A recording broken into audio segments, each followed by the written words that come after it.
Selama ini kan Vivo dikenal sebagai brand yang mengutamakan desain ya. Sekarang gimana kalau Vivo beralih haluan dan bikin persaingan HP kencang makin rame?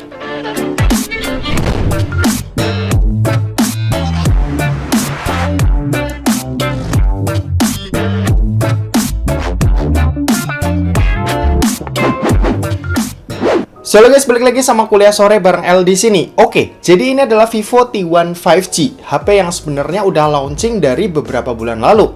Tapi yang ini sedikit beda. Kalau yang waktu itu rilisnya varian 4/128 sama 8/128, kali ini Vivo ngeluarin yang versi lebih leganya, kapasitas RAM 8GB dan internalnya ini 256GB.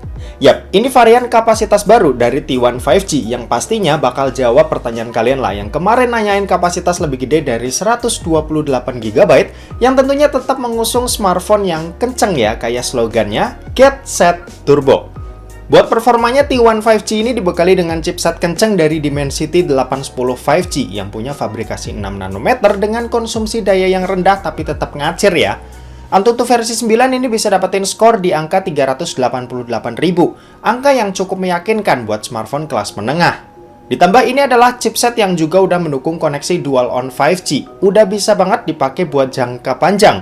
Buat dipakai ngegame misalnya Mobile Legends, ini tuh udah aman ya di settingan high dengan frame rate-nya yang juga bisa kita set ke high. Selama ngetes FPS ini juga stabil di 60 FPS, nggak ada masalah.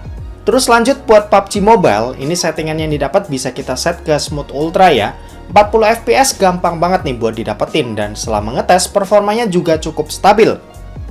Kalau Genshin Impact di settingan lowest pakai performance mode di Ultra Game Mode 2.0 dari Vivo T1 5G ini, FPS yang didapat ini ada di kisaran 35-40 FPS. Berguna banget lah fiturnya ini buat kita mau nentuin fokus ke daya tahannya yang lebih awet atau mau performa yang lebih kenceng. Buat suhu juga cakepnya, HP ini tuh nggak berasa panas sama sekali ketika udah dipakai main game lama-lama.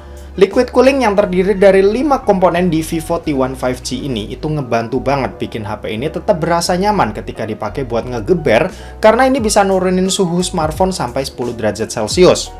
Untuk RAM unit yang kita bahas ini punya RAM berkapasitas 8GB ya. Ada juga fitur extended RAM 4GB kalau kalian ngerasa perlu ditambahin. Jadi secara total bisa dapetin experience RAM up to 12GB. Untuk internal ini kapasitasnya 256GB kayak yang udah aku sebutin di awal.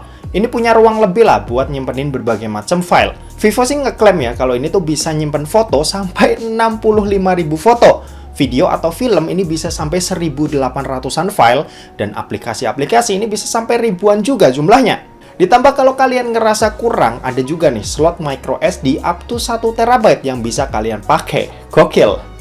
Kalau buat baterainya, Vivo T1 5G ini didukung dengan baterai berkapasitas 5.000 mAh yang kapasitasnya ini cukup gede buat menunjang kebutuhan harian, apalagi dikombinasiin sama chipset fabrikasi 6nm-nya dan MediaTek Ultrasafe teknologi serta Vivo Energy Guardian yang bikin penggunaan baterai ini makin efisien.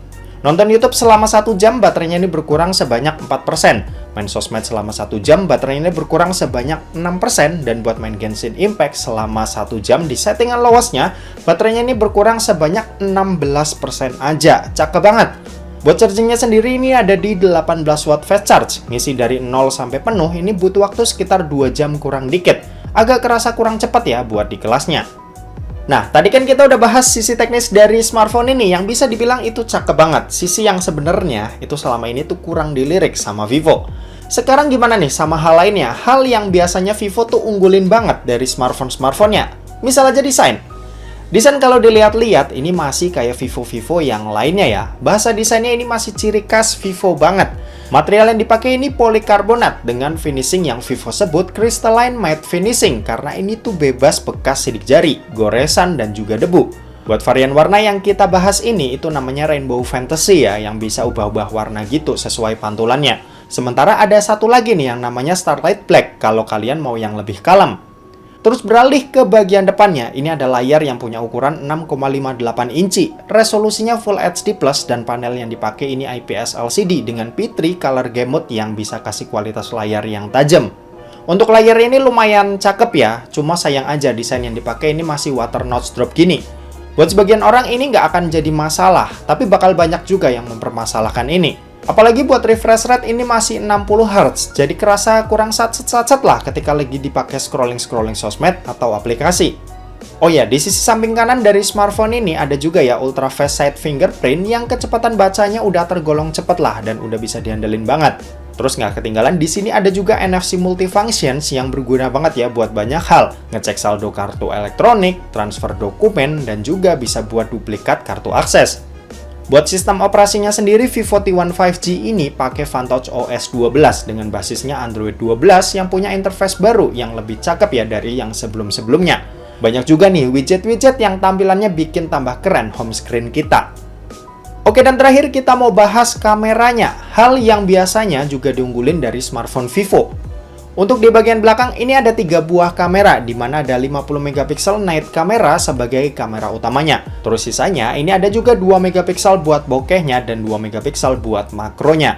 Kalau di bagian depan ini ada kamera yang resolusinya ini 16 megapiksel super night selfie. Buat hasilnya udah lumayan cakep lah buat HP harga 3-4 jutaan, terutama di kondisi cahaya yang cukup. Dynamic range-nya ini lumayan oke, detailnya ini bagus, dan warnanya ini juga pas ya, nggak kurang dan nggak terlalu lebay. Paling kurangnya ada di kondisi low light aja sih yang kualitasnya bakalan nurun. Wajar lah buat HP harga segini. Cuma di sini ada mode malam ya yang lumayan ngebantu lah biar hasilnya tuh makin lebih oke lagi.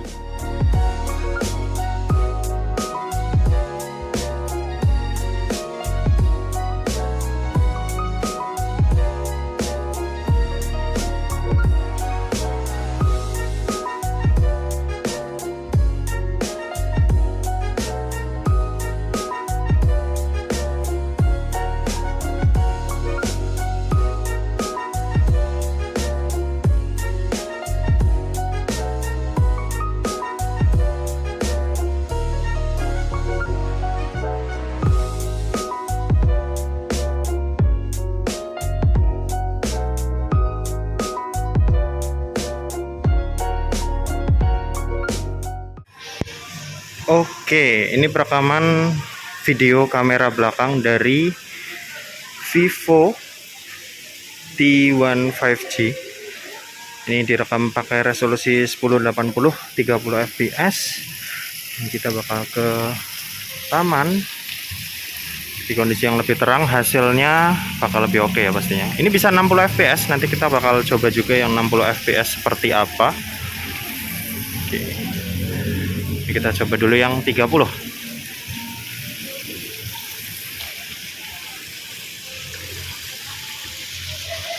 Oke, ini yang 60 fps. Frame rate-nya jelas lebih banyak daripada yang 30 dan bikin videonya jadi lebih mulus. Untuk hasilnya seperti ini. Kalian bisa nilai sendiri untuk kualitasnya oke atau enggak. Oke, sekarang kita bakal masuk lagi ke dalam ke kondisi yang cahayanya sedikit lebih kurang daripada yang tadi. Hasilnya seperti ini. Kalau dipakai jalan kurang lebih kayak gini. Oke, ini contoh perekaman kamera depan dari Vivo T1 5G. Hasilnya seperti ini. Ini kalau kita lagi di kondisi yang backlight seperti ini ya, di bagian belakang terang, tapi muka kita ini masih bisa kelihatan dengan jelas. Cukup oke lah kamera depannya. Sekarang kalau kita pakai jalan, hasilnya seperti ini.